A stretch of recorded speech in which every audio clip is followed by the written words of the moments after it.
mengadili. 1. Menyatakan terdakwa Muhammad Rizik bin Hussein Shihab alias Habib Muhammad Rizik Shihab telah terbukti secara sah dan meyakinkan bersalah melakukan tindak pidana turut serta melakukan perbuatan dengan menyiarkan pemberitahuan bohong dengan sengaja menerbitkan keonaran di kalangan rakyat sebagaimana dalam dakwaan alternatif pertama primer penuntut umum. 2. Menjatuhkan pidana kepada terdakwa oleh karena itu dengan pidana penjara selama 4 tahun. 3. Menetapkan barang bukti berupa butir 1 buah flash disk merek SanDisk warna. Terdakwa kasus tes usap Rumah Sakit Umi Bogor, Rizik Shihab, divonis bersalah melakukan tindak pidana turut serta melakukan penyiaran berita bohong dan menimbulkan keonaran. Vonis Rizik Shihab dibacakan oleh Majelis Hakim di ruang sidang Pengadilan Negeri Jakarta Timur pada Kamis 24 Juni. Vonis ini lebih ringan dari yang diajukan oleh Jaksa Penuntut Umum. Jaksa Penuntut Umum menuntut Rizik dengan hukuman 6 tahun penjara dalam kasus tes usap Rumah Sakit Umi.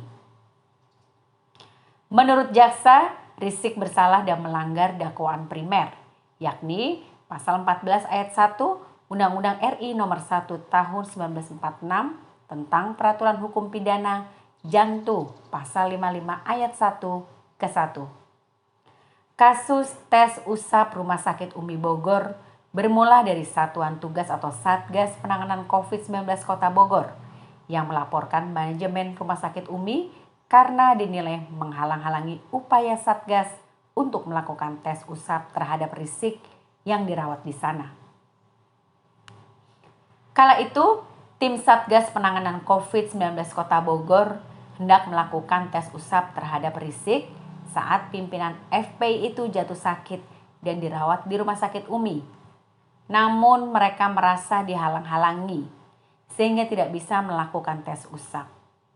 Atas kejadian tersebut, Direktur Utama Rumah Sakit Umi Andi Tatat lalu dilaporkan bersama dengan beberapa pegawainya oleh Satgas Penanganan COVID-19 Kota Bogor.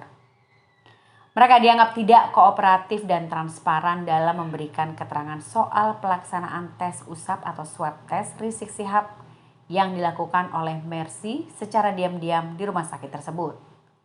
Dalam persidangan, Rizik pun dituntut 6 tahun penjara dalam kasus tes usap Rumah Sakit Umi Bogor. Tuntutan itu dibacakan Jaksa Penuntut Umum di ruang sidang utama Pengadilan Negeri Jakarta Timur pada Kamis 3 Juni. Jaksa juga membeberkan hal-hal yang memberatkan Rizik dalam kasus ini. Rizik pernah dihukum 2 kali, yakni pada tahun 2003 dan 2008. Rizik juga dianggap tidak mendukung upaya penanggulangan pemerintah memerangi COVID-19. Ia juga dinilai tidak sopan dalam persidangan. Sementara hal yang meringankannya adalah jaksa menganggap Rizik dapat memperbaiki perilakunya di masa depan. Atas tuntutan jaksa tersebut, terdakwa Rizik Shihab minta dibebaskan murni terkait kasus tes usap di Rumah Sakit Umi Bogor yang menjeratnya. Hal itu disampaikannya ketika membaca pledoi atau nota pembelaan di ruang sidang utama Pengadilan Negeri Jakarta Timur pada Kamis 10 Juni. Menurut Rizik, hal itu demi terpenuhi rasa keadilan sekaligus menyelamatkan tatanan hukum dan sendi keadilan di tanah air yang sedang dirongrong kekuatan jahat yang anti agama dan anti Pancasila. Rizik juga meminta 2 terdakwa lain dalam kasus tes usap Rumah Sakit Umi, yakni Muhammad Hanif Alatas dan Andi Tatat, untuk dibebaskan murni. Sebelumnya Rizik menyebutkan kasus tes usap Rumah Sakit Umi yang menjeratnya merupakan kasus politik yang dibungkus dan dikemas dengan kasus hukum.